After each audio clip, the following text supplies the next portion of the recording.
Salutations, fellow readers, writers, and killers of time on YouTube. My name is Martha Jones, and I would like to use the androgynous sounds of my voice to share with you a few words about IRL Publishing versus the movies. The films on which I aim to speak range from the tangentially related to books and publishing to assorted real-world applications for our best writer's life, beginning with Breakfast at Tiffany's. While the principal focus of this movie is the beautiful, chaotic natural wonder that is Holly Golightly, the point of view character is actually this guy, who is supposed to be the writer-in-residence under the patronage of this lady, seen here looking somewhat less iconic than Holly Golightly, but certainly holding her own in the funny hat competition. Later on, when Holly, being a natural-born unearther of other people's secrets, takes a look at our boy's typewriter, she notices it is brand new and... But there's no ribbon in it. There isn't? No. For viewers who are too young and beautiful to have experienced the indignity of typing on one of these suckers, the ribbon of the typewriter is like a really inefficient printer cartridge. Anyway, the writer is not writing because reasons might be the most writery thing ever, but I cannot express it half as well as Neil Simon did in his thoroughly underrated made-for-TV movie called Laughter on the 23rd Floor. Sold my screenplay to MGM. You really have a deal? As soon as they okay the script. They didn't okay it yet? They'll okay it as soon as they read it. They'll read it as soon as I write it. You didn't write it yet? Here, it's all up here. Every page, every word, every comma. They made a deal for your finger pointing to your head? The moral of both of these stories, as far as it concerns us as writers, is that while it is possible to get a multi-movie deal for your finger pointing to your head, the editor and the publisher thereafter are likely to consider it a marker of good sportsmanship if you go ahead and write the book. Unless you are a writer of nonfiction, in which case the proposal should be sufficient sans manuscript, which is to say that life is unfair in your favor, you dirty dog. Speaking of proposals, there are a lot of things that happen in this movie that I find offensively stupid. Main character throws her cell phone at a bird. The man to whom she proposes requires her to get down on one knee, but does not do so himself when he later proposes. Are you supposed to get down on your knee or something? I'm gonna take that as a yes. The character Betty White says that she is part Tlingit and then does this. No, you. Me what? In case you were curious and not particularly familiar with the Pacific Northwest, the Haida, the Tlingit, and the Inuit are all rival tribes in the area wherein this movie is set.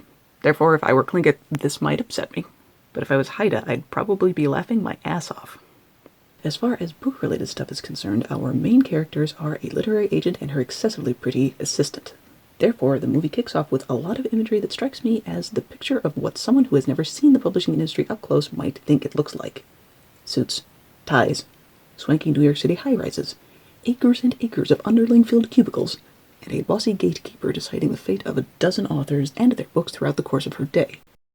Not that it can't look that way, and if you're a writing pro whose experience is reflected in this movie really well, please weigh in the comments and make me smarter. But from the admittedly low vantage point from which I view the publishing industry, I tend to assume that if the agent has a desk, the manuscripts on it are coffee-stained and wrinkled from having been slept on at least once, and that person is less inclined to show up to work in a suit and tie than that person is to arrive looking librarian chic or corporate goth. For bookish imagery that is slightly more down-to-earth, I'm pleasantly surprised at how highly I can recommend a movie called Think Like a Man. While it was far from a critical darling at time of release, and I do not believe by any means that it is an underrated masterpiece, Think Like a Man is not terribly unlike the classical comedies from the pre-Shakespeare eras. If I was pitching it to a studio, I might describe it as kinda like Liz Estrada meets Hitch. After which I presume half of the producers would laugh in my face, and the other half would perhaps rightfully go, what the hell is Liz Estrada? Nevertheless, the things that work about this movie really work. Although in combing through footage for the making of this video, I was not prepared to see all the pre-COVID images of a bustling, happy Barnes & Noble. That hurt my feelings a little bit. The bulk of the film is based on the mischief that ensues when the girlfriends of four immature dudes independently start following the advice they found in a real, purchasable book written by real, purchasable author Steve Harvey called Act Like a Lady, Think Like a Man. And the premise strikes me as maybe a little bit more brilliant than it should. Because we see movies that are based on books absolutely all the time, but this is the first story, in my recollection at least, that a movie has been assembled using fictional characters interacting with a real-life self-help book. What can I say? It's a premise I wouldn't have thought of, and that excites me. Makes me feel like maybe I haven't seen it all before, and there are surprises left for me. One sad truth that is reflected in this movie, and that I would argue is beneficial for authors to learn, is that Steve Harvey was super famous already before he got his book deal. And while it always hurts a bit that the ones who have the best shot in publishing were the ones that were already super famous, I personally find it easier to cut myself some slack if I am doing everything right and I am still failing. If ever you feel like that, it sometimes helps to know that the system is rigged and it's not necessarily your fault. Up next, Saving Mr. Banks. The feeling I get while watching this movie is remarkably like that of meeting an ex for the first time in years and having that person tell you why he felt justified in cheating on you in high school. Quoth hypothetical you, "That is a fascinating interpretation of true events. I'm glad you told me. I never want to see you again." My anxiety and frustration on seeing fictionalized Walt Disney in a battle royale with P.L. Travers for the soul of Mary Poppins was fueled by the fact that I fought this battle from her side. I also fought it from his side. Repeatedly. With authors whose stubbornness mirror Miss Travers, even when their talent does not.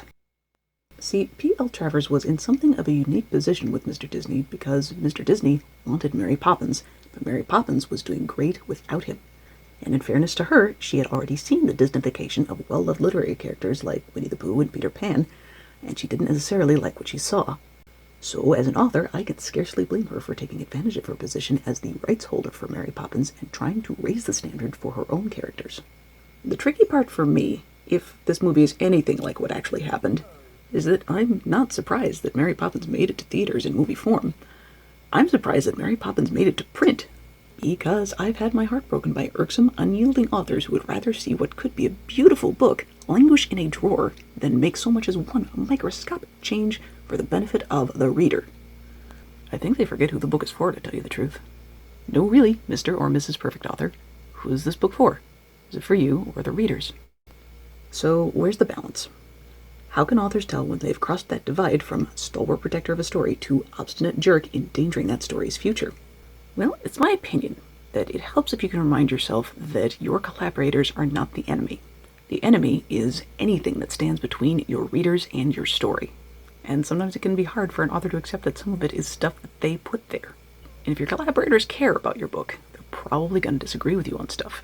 When that happens, if you think it is an oversimplification to stop and say, does it matter? Which it probably is, I would politely recommend playing a quick game of fill in the blank.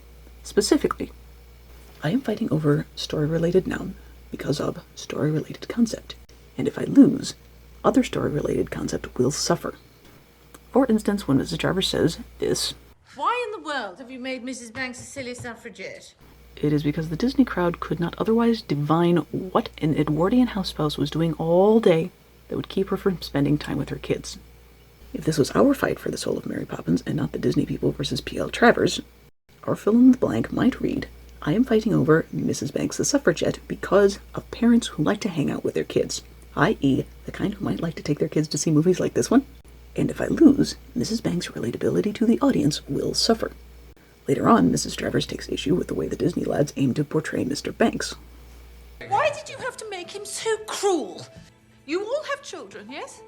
Yes. Well, and do those children make letters for you? Do they write letters? Do they make you drawings? And would you tear up those gifts in front of them? And she was right. Mr. Banks's dickishness needs boundaries, otherwise the audience starts to wonder if his kids would be better off without him. So this time around, our fill in the blank might read, I am fighting over Mr. Banks the monster because of his imminent character arc, and if I lose, the viewer's desire to see that arc will suffer. And to the benefit of the movie, that is a fight that Ms. Travers won. Of course, my guts wouldn't tie themselves in knots if all of the fights made as much sense as those two. One of the fights that made no sense and did not matter in the grand scheme of things was that of Mr. Banks's mustache. This isn't him. Well, in the book, he has... No, I told the illustrator I did not like the facial hair, but she chose to ignore me. Now, this time around, this is my film, and I shall have my way. For which our fill in the blank would read something more like, I am fighting over Mr. Banks's mustache because of my preconceived notions of a character, and if I lose, my fragile ego will suffer. Wah, says the author. Like, not to trivialize another author's attention to detail because you put it on the page, it matters to you, I get it. But unless your collaborators are trying to whitewash your characters, aesthetics are usually things that can be negotiated around and are great examples of molehills we should resist the urge to turn into mountains. The next movie on our list is the first of 3 Robert Zemeckis offerings called Death Becomes Her. I'd actually be super curious how many of my fellow authors and I pictured the book biz as red carpets and chamber music at midnight book signings as opposed to the midday beige carpet affairs and warehouses to which we grow accustomed after we've been in the book biz for a while. My assumption on first viewing of this scene was that this was movie maker shorthand for red carpet equals wild success. But the more I thought about it, the less it seemed to me that Robert Zemeckis and company were trying to show the audience that this lady was successful. The character of Helen, played by Goldie Hawn, is trying to show this other lady that she's successful. The character of Madeline, played by Meryl Streep, would not be impressed by a noonday meet and greet at the Javits Center, but she has been a flickering, dying star in the firmament of stage and screen for long enough to know what a midnight premiere on a red carpet means. These things are important to Madeline, and Madeline is a hateful bitch. Therefore, Helen makes a point of being seen by Madeline at a gala premiere because she knows exactly how much it's going to hurt Madeline. Next up in the Robert Zemeckis collection, Back to the Future. If you know and love this movie, you are no doubt aware that Mr. McFly has been fascinated with science fiction since at least 1955. So much so that at movie's end we see echoes of this scene later on when Marty McFly is reunited with his family in the future. Like I've always told you, you put your mind to it, you can accomplish anything. So in 1985, there is no print on demand, so there is one of two things that this book box could mean. Either these are complimentary copies from the publisher, which might be the case because the box is actually pretty small, or Mr. McFly has self-published his first novel, and this is a gross of books that he intends to sell. If you have been watching this channel for a while, you know I try really hard not to say nice things about Kindle Direct Publishing, formerly known as CreateSpace, aka Amazon.com. But print on demand has actually been fantastic for authors who would like copies of their book but don't necessarily want to buy it by the gross. Granted, it is harder to make your book stand out because anybody can publish anything they feel like, but it does save you the heartache of having a whole bunch of copies of books you can't sell in your broken dreams closet. Not that I would know. And probably my favorite of the Robert Zemeckis plus writer movies collection, Romancing the Stone. I must have been about 7 or 8 years old when I first saw this 80s-tastic adventure movie about romance writer and unlikely heroine Joan Wilder, and I can honestly say I love it now more than I did then. I love the corners of Joan's apartment where she keeps multiple copies of the same book. I love the women in dominant poses on her book covers, a thing that was not super prevalent in romance novels at the time. And the real-life happenings in the author's life that are so out there she hesitates to put them in print. Okay, Joan Wilder, write us out of this one. Joan Wilder? The Joan Wilder? Like, come on, fellow fiction writers, real talk. How many times in your life has a thing been said or done to you, the likes of which you think, you know, this would make a great story? But who would believe it? I don't believe it. Something that strikes me as spooky about Romancing the Stone that I don't get from most writing-related movies, including super unsettling ones like Misery, is that Joan Wilder's picture is on the back of all her books. So when she comes into possession of the story's MacGuffin, any bad guy who wants to pick her out of a crowd can get their hands on her picture if they buy a copy of her book. Sobering thought, that. Yay, branding? And the last movie on my list, but certainly not the least, Throw Mama from the Train. So apparently one of the things that you learn sometime after Show Don't Tell and Write What You Know is don't write about writers. Literary agents are sick of seeing it and so are publishers. I'm glad my publisher didn't know that. Please don't tell. But if don't write about writers is the rule, first of all, sorry career of Stephen King. Second of all, I would argue that an exception is Throw Mama from the Train. It is a well-written buddy comedy with sympathetic main characters, both of whom are frustrated writers. One is a bitter creative writing instructor whose wife recently plagiarized his breakout novel. The other is the sole caretaker of his abusive mother, whose only escape is writing, a thing he's trying to cultivate by attending the other guy's class. Guy 1 gives Guy 2 advice on how to improve his mystery writing skills. If they just do it because they're crazy, it's not enough. It's not strong enough, not for a novel. You mean if someone wounds you permanently, then you could murder them? Yes, which brings us to the second point. Eliminate the motive. Correct. And being understandably a little unbalanced on account of his home life, the student takes his teacher's advice to heart and plots what he believes to be the perfect double murder. I love this movie so much that I struggle to condense everything I love about it. I have writer's block. Everywhere? Yeah, it's no good. I can't. One thing that I think sets it apart from other movies in which one character or other happens to be a writer is that the writing drives the plot. And throughout the course of the plot going to some atypical places, there are, sprinkled throughout, some harsh truths about writing that we sometimes need to hear in order to see ourselves the way others see us. For 7 years, I've given you assignments. I've made your deals. And for 7 years, you didn't want to compromise your art. And for the last 4 years, you've been working on some novel that no one has ever seen. So you get the shaft from your wife, you dive into another excuse for not writing. I handle writers, Larry, not artists. You go be an artist. Let the rest of the world make a living. One constructive comment I would have been tempted to give the writers of this story were I among the test audiences is that at no point does the guy who is plagiarized ever consider legal action against his plagiarist. The first video I ever recorded for this channel was about plagiarism. Please don't watch it, it's terrible. But in that video I mentioned in passing the words of one of my teachers from, quote, college, unquote, who said, "Don't cheat, I will catch you, because your writing style is like a fingerprint. There are no two alike in all the world." Which I later learned was true. That's how they identified the Unabomber. One of his kinfolks recognized the writing style. Isn't that wild? But I don't even know if that criticism is valid, because by movie's end, the main characters are on a beach with main character number 1's girlfriend, who says this. Hate makes you impotent. Love makes you crazy. Somewhere in between you can survive. It gets better every time I read it. Thank you. Which opens up a wide world of interpretations. Was the plagiarism in the double murder plot a contrivance of a writer with an otherwise rock-solid book? Clearly, the character of the long-suffering student with the abusive mother was based on this guy's friend Owen, but did Owen actually have a troubled home life, or was he just a buddy that said, "Hey, could you name a character after me? I think my wife would get a kick out of it." And if this happened all the time in movies, it would wear real thin on your nerves. It was all a book the whole time is suspiciously like it was a dream the whole time. But in this instance, I love it. I think it's amazing. And I have an irrational fondness for this movie. This one is an underrated masterpiece. Please go see it if you haven't.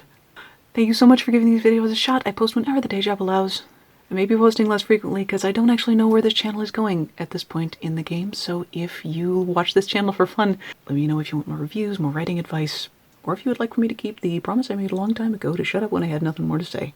I can do that too. Take it easy, friends. Loves you. Bye. Like my channel, buy my crap, doo-dah, doo-dah. There's no time to take a nap, oh the doo-dah day. Hey!